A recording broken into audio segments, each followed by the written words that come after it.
Pemirsa, para koruptor, bandar narkoba, dan teroris kini semakin mudah untuk mendapatkan fasilitas remisi dari negara. Hal itu setelah Mahkamah Agung mengeluarkan putusan kontroversial dengan membatalkan PP nomor 99 tahun 2012 yang mengatur pembatasan remisi bagi terpidana.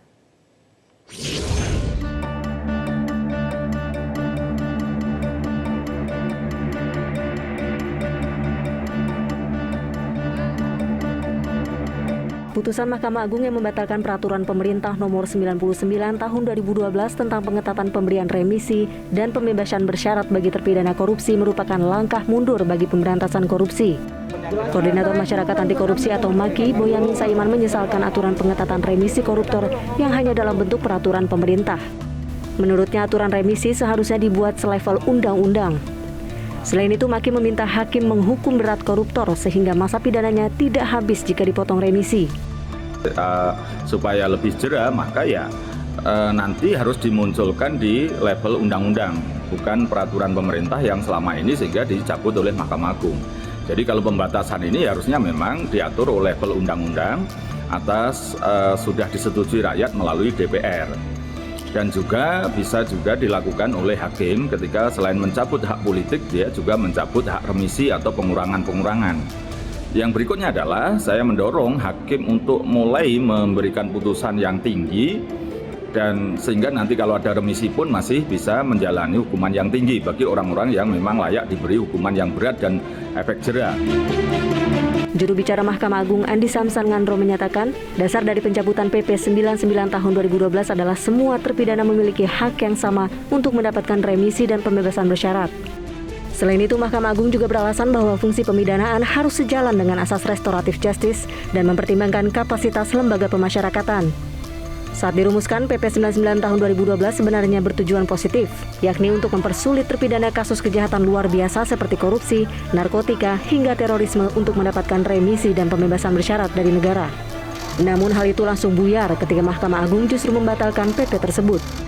Di dalam pasal 34A dan 43A misalnya, koruptor harus menjadi justice kolaborator dengan penegak hukum dan melunasi semua kerugian negara apabila ingin mendapatkan remisi dan pembebasan bersyarat. Hal yang sama juga berlaku bagi terpidana kejahatan luar biasa lainnya seperti bandar narkoba atau terpidana kasus terorisme yang harus mendapatkan deradikalisasi semasa di lapas. Dari Jakarta, Tim Liputan Metro TV.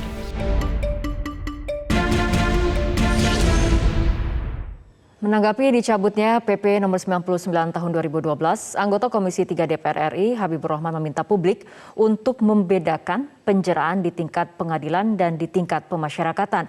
Menurut Habibur Rahman, proses penghukuman suatu ataupun seorang terdakwa sudah selesai di tingkat pengadilan dan tidak bisa diterapkan di tingkat pemasyarakatan.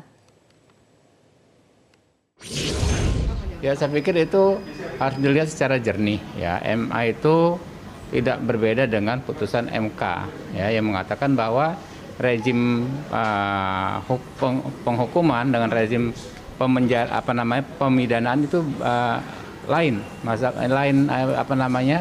ada batasnya. Jadi kalau mau menjatuhkan hukuman yang berat atau tidak udah cukup sampai ke putusan pengadilan. Tapi rezim pemasyarakatan ya itu nggak bisa dijadikan ranah penghukuman lagi. Pemirsa, untuk membahas masalah ini telah bergabung dari luar studio anggota Komisi 3 DPR RI Bapak Trimedia Panjaitan dan juga telah bergabung Koordinator Masyarakat Anti Korupsi Bapak Boyamin Saiman. Selamat malam Bapak-Bapak. Selamat malam. Baik. Selamat malam. Perbincangan dari Patri terlebih dahulu. Patri, apa tanggapan Komisi 3 dengan dicabutnya PP nomor 99 tahun 2012 oleh Mahkamah Agung? Pertama, saya dari dulu pada saat lahirnya PP 99 tahun 2012 pada saat Wamenkumham Pak Denny Indrayana termasuk yang kurang setuju dengan adanya PP itu. Karena sebagai anggota DPR yang berlatar belakang advokat, saya melihat bahwa orang sebagaimana disampaikan oleh Pak Habibur Rahman tadi dalam wawancara doorstop yang dilakukan oleh Metro TV, orang sudah selesai pada saat vonis. Kedua, orang masuk penjara itu untuk dididik berperilaku baik. Baik. Sehingga kalau dia berperilaku baik, ada reward and punishment, ada reward. Yang tidak Patri, boleh ada itu penilaian? menurut saya remisi Ya. itu diperjualbelikan, remisi itu dijadikan komoditi. Itu yang tidak boleh. Misalnya 1 minggu sekian, 2 minggu Baik, Patri, sekian, ada 1 juga bulan penilaian sekian. Dan bahwa kita tahu putusan MA ini. hari besar sebentar, Pak. Kenapa? Baik, Patri, ada juga penilaian bahwa putusan MA ini dianggap tidak konsisten dengan putusan nomor 51 PHUM 2013 dan nomor 63 PHUM 2015 yang tegas menyatakan perbedaan syarat pemberian remisi merupakan konsekuensi logis terhadap adanya perbedaan karakter jenis kejahatan, sifat bahayanya, dan dampak kejahatan yang dilakukan oleh seorang terpidana. Tanggapannya? Ya, ini kan sesuai dengan diskusi kita malam ini kan memanjakan napi korupsi. Kita fokus tentu dalam perkara tindak pidana korupsi. Nah, kalau dalam konteks tindak pidana korupsi, menurut saya sudah tepat dicabutnya PP 99 itu. Yang harus kita kawal adalah, saya setuju juga statementnya Pak Bonyamin tadi di doorstop bahwa itu harus merubah dengan undang-undang. Iya, undang-undang pemasyarakatan 1299 juga harus kita rubah nanti. Dan itu sudah masuk di prolegnas. Dan putusan ini tentu mempercepat kami di DPR, khususnya Komisi 3 nanti mempercepat revisi undang-undang pemasyarakatan, undang-undang tahun 12 itu, Mbak. Baik, Memang nanti lebih kita ke Pak baik Boyamin. nanti bentuknya di dalam undang-undang. Oke, kita ke Pak Boyamin. Pak Boyamin, bagaimana Anda memandang putusan MA dan pertimbangan di balik putusan ini? Ya, sebenarnya harus kita soroti, hakim yang sama Pak Supandi itu dulu menolak tahun 2013. Nah, sekarang kemudian mengabulkan di tahun 2021. Meskipun memang saya apapun tetap menghormati putusan itu. Karena ini sudah kita sepakati, kita negara hukum. Kalau produk hukum ya kita hormati. Tapi harus kita kritisi bahwa Hakim Supandi, Hakim Agung Supandi itu berbeda dengan yang dulu. Itu yang harus kita kritisi pertama. Yang berikutnya adalah sebenarnya substansi orang diberi remisi itu kan berkelakuan baik. Nah, sementara kelakuan baik ini sementara ini hanya dipandang melakukan perbuatan baik di dalam penjara setelah dia mendapatkan vonis, setelah dieksekusi. Sementara kan kita memang sepakat perlakuan khusus terhadap kejahatan khusus, yaitu paling tidak 3, teroris, narkoba, dan korupsi. Nah, perbuatan baik itu kan kalau mereka orang baik ya tidak korupsi kan, sebenarnya kan gitu. Nah, ini yang jadi tolok ukur sulit untuk pemberian remisi bagi korupsi yang kemudian apakah ini berbuat baik ini cukup ketika dia di dalam penjara tidak mukul temannya, gitu kan. Pak Boyamin, artinya dengan pencabutan putusan MA ini apakah kemudian kedudukan tindak kejahatan extraordinary atau luar biasa seperti korupsi ini menjadi sama dengan tindak kejahatan umum biasa? Ya, mau tidak mau harus kita akui karena memang beberapa hal Mahkamah Konstitusi, Mahkamah Agung nampaknya sudah mulai melihat bahwa kejahatan korupsi ini hanya kejahatan biasa yang diperlakukan biasa, tidak diperlakukan khusus gitu. Sehingga beberapa kita cermati ada beberapa putusan yang lain sebenarnya bagaimana kasus korupsi ini juga sudah menjadi seperti hal yang biasa lagi gitu. Jadi ini sangat diperhatinkan dan sekarang saya kembali kepada Pak Trimedia gitu. Apakah segera kan gitu kan pembahasan undang-undang pemasyarakatan, undang-undang KUHP, undang-undang KUHP segera disahkan, setidaknya mencontoh negara maju untuk kejahatan-kejahatan khusus itu bahkan selain dihukum maksimal itu sampai lebih dari umurnya, di Amerika itu hukuman 360 tahun aja biasa, dan juga ditegaskan pencabutan segala hak bagi narapidana. Jadi hak pengurangan itu betul-betul tidak ada. Ini sekarang kita perdebatannya di sini aja. DPR apakah berani sekarang segera mencantumkan itu dalam undang-undang? Itu yang utama. Oke, baik. Apakah DPR berani? Kita tunggu tanggapan dari Pak Trimedia, tapi kita ikuti jeda berikut terlebih dahulu.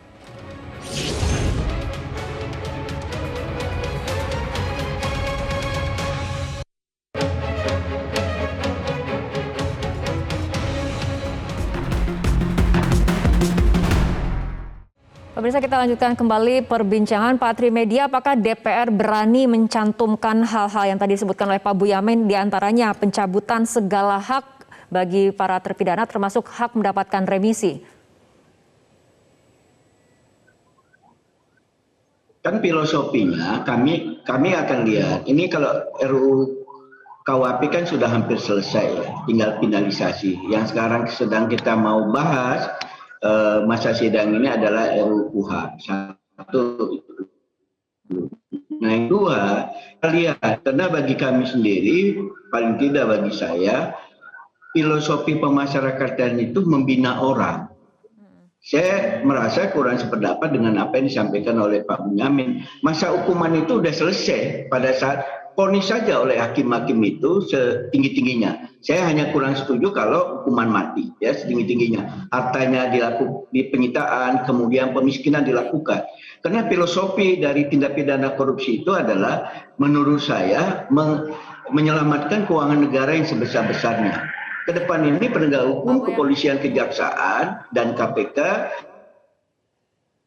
harus menyelamatkan keuangan negara sebesar-besarnya. Itu harus dilakukan. Dan kedua, harus kita tidak juga spirit dari penegak hukum, MK maupun MA berbeda melihat bahwa korupsi ini bukan ordinary. Tapi bukankah di banyak negara dengan tingkat korupsi yang jauh lebih rendah dari Indonesia, pembatasan hak bagi narapidana dalam tindak pidana khusus seperti korupsi, terorisme, dan narkotika ini memang sudah banyak dilakukan?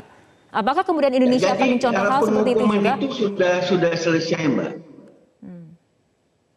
Ya, kenapa saya kebetulan terlibat dalam pembuatan Undang-Undang KPK, ya, Undang-Undang 30 2002. Kenapa?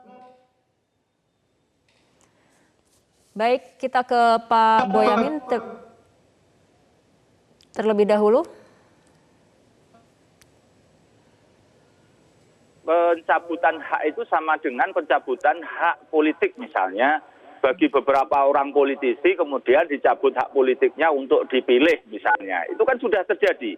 Maka hak-hak itu juga dicabut untuk mendapatkan pengurangan. Ini kita serahkan hakim. Jadi diatur di dalam KUHP dan pemasyarakatan pengurangan-pengurangan yang berkaitan dengan hak-hak ini gitu. Jadi hakim nantinya diberi kewenangan untuk mencabut juga pengurangan hukuman itu dicabut gitu. Remisi, asimilasi, bebas bersyarat itu dicabut oleh hakim sebagaimana mencabut hak keperdataan misalnya beberapa kasus kepailitan dicabut, orang tidak boleh pinjam bank dan dicabut hak keperdataan yang lain. Dan ini juga dicabut haknya tentang untuk mendapatkan pengurangan. Negara-negara maju sudah, dan ini diberikan pada koruptor yang pengertiannya memang oleh hakim diberi pemberatan selain penjara panjang juga penyitaan hartanya begitu.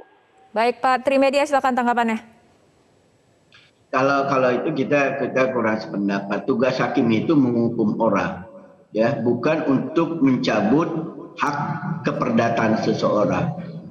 Hak keperdatannya adalah salah satu, dan hak asasinya juga mendapatkan remisi. Jadi remisi itu menurut saya yang kita kontrol adalah penggunaannya. Tidak boleh remisi itu dijadikan komoditi. Sama seperti di awal tadi saya sampaikan, 1 minggu biayanya sekian, 2 minggu biayanya sekian, sebulan sekian. Jangan sampai dia divonis 5 tahun, dia dapat remisi 3 tahun. Pak Trimedia, apakah putusan MA ini akan dijadikan dasar oleh parlemen untuk mempermudah pengurangan hukuman bagi para koruptor? Pak Trimedia, apakah parlemen akan menilai putusan MA ini akan dijadikan dasar untuk mempermudah pengurangan hukuman para koruptor? Bukan mempermudah pengurangan hukuman, sama seperti yang saya sampaikan tadi, Mbak, bahwa putusan MK ini kita gunakan untuk melakukan revisi terhadap Undang-Undang 12 tahun 95 soal pemasyarakatan. Itu jelas kita lakukan. Kemudian bahwa kita buat persyaratan remisi itu tidak gampang, tentu itu kita lakukan. Kita tidak mau remisi ini jalan pintas seorang koruptor mempercepat waktunya dia ada di penjara, dan remisi ini dijadikan komoditi, dan ini digunakan dari mulai sipir sampai dengan Kalapas, Dirjen Pemasyarakatan. Itu yang kita jaga. Baik, kita harapkan pasca putusan MA ini kita bentuk sebuah independen, lembaga yang khusus untuk mengevaluasi remisi itu tidak ada masalah.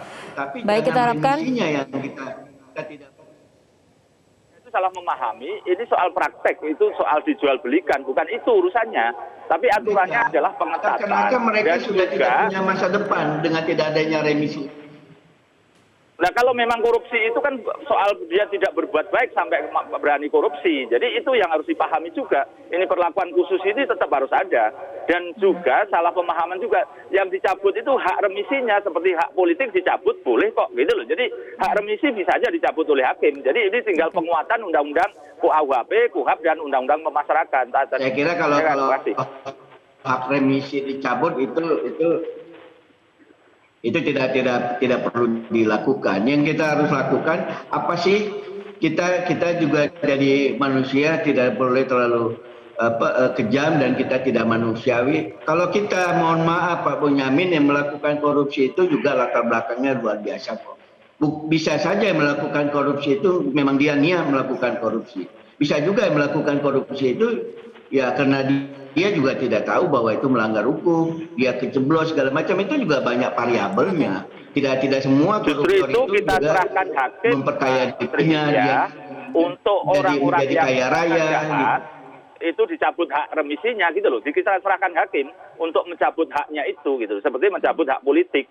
Jadi kalau hakim melihat bahwa ini yang jahat benar korupsinya, maka selain dihukum panjang, dia dicabut hak remisinya, hak asimilasi, hak bersyarat, pembebasan bersyarat. Jadi begitu loh. Jadi kita berikan dasar kepada hakim untuk juga mencabut hak remisi. Jadi level itu Pak Trimedia.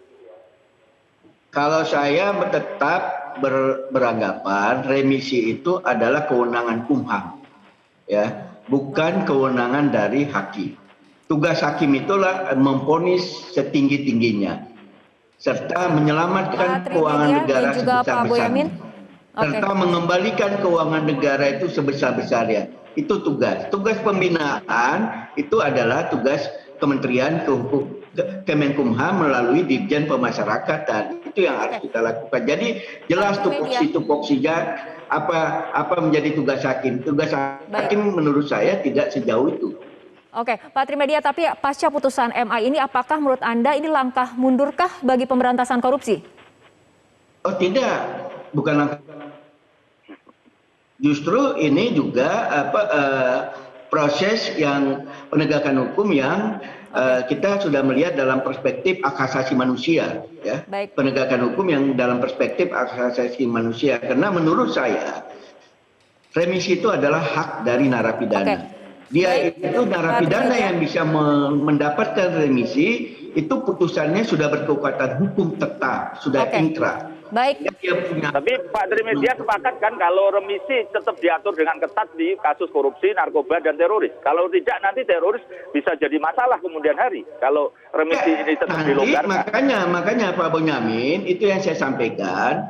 Di dalam revisi Undang-Undang Pemasyarakatan, itu kriterianya kita perketat, saya setuju.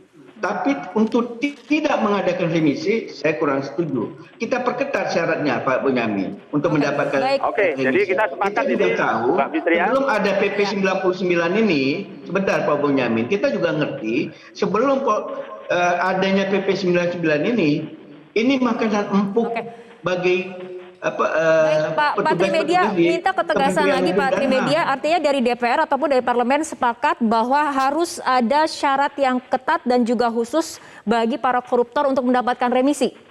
Iya, saya setuju itu Mbak. Tapi bukan remisinya tidak boleh, untuk mendapatkannya diperketat. Tidak boleh remisi itu menjadi komoditi. Itu yang paling penting harus kita kawal. Oke, kalau gitu kan begini. Dalam PP 99 itu juga tidak ditiadakan hak remisi, diberikan, tapi dengan diberi syarat yang sangat ketat. Nah, saya minta kepada Pak Trimedia dan teman-teman Komisi 3 dan DPR membawa syarat-syarat yang di PP 99 itu menjadi materi undang-undang, gitu loh. Kalau itu tadi nampaknya disetujui, kita tunggu aja nanti apakah Pak Trimedia ini akan memenuhi janjinya seperti yang disampaikan malam ini.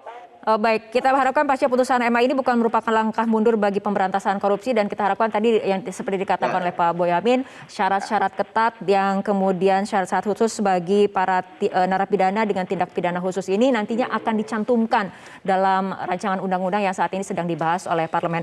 Terima kasih Pak Trimedia Panjaitan dan juga Pak Boyamin telah berbincang bersama kami malam hari ini.